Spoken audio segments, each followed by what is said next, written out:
দেখো আমরা পালায় গিয়ে অলরেডি বিয়ে করছি, আমি আর পালায় যেতে পারবো না। আসসালামু আলাইকুম, কেমন আছেন? আপনার শরীর স্বাস্থ্য ভালো আব্বা? আব্বা? ও হাই আব্বা, কেমন আছেন? এই আলমগীর, এই প্যান্ট শার্ট পরাইটা কে? আব্বা উনি একজন মেয়ে। আরে গাধার বাচ্চা, সে তো মেয়ে আমি দেখতেছি, কিন্তু সে আমারে আব্বা বলে কেন? তাই তো। এই আপনি আমার আব্বার আব্বা বলেন কেন? আলমগীর দুষ্ট একটা।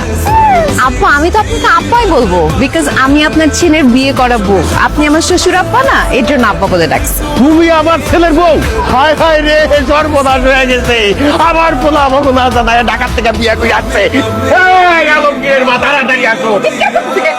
কি হয়েছে টাকায় দেখো, তোমার পোলা ঢাকার থেকে প্যান্ট শার্ট পরা মাইয়া বিয়ে করে নিয়ে আইছে। তোরা বাবু কথা বলতেছ না? আসলে মা আব্বা যা বলছে সব সত্যি কথাই বলছে। ওর নাম ডায়না, ও ঢাকায় থাকে, আমি ওর অনেক ভালোবাসি। ওর বাবা অন্য জায়গায় ওর বিয়ে ঠিক করে ফেলছে, এই জন্য আমরা পালায় বিয়ে করছি, বিয়ে করে ঢাকা থেকে গ্রামে চলে আসছি। যা হওয়ার তা হয়ে গেছে, আমাদের মাইনা নাও। চলো ডায়না, আব্বা আম্মা মাইনে নিছে। মাইনা নিমু না, দুইটারে ঝাড়ু দিয়া পিটাইয়া বাইক করে দিমু। কত আশা ছিল আলমগীরের আব্বা, আমার একটা মাত্র ছেলের বিয়েতে আমি নাচবো, গাইবো, আনন্দ ফুর্তি করবো, পেটটা ভইরা আমি পোলাও করবো, খাবো।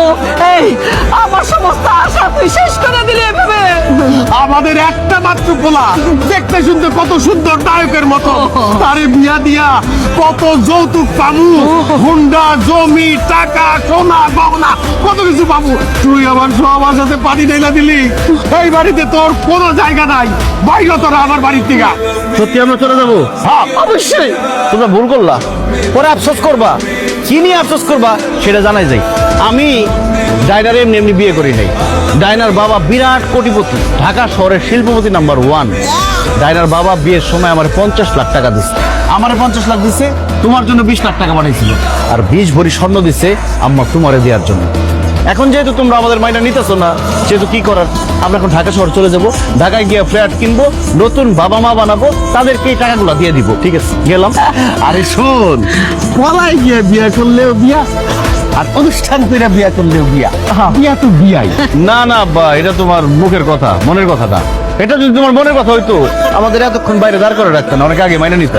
এই আলমগীর, এই যে পলাইয়া বিয়া করছিস না, হ্যাঁ?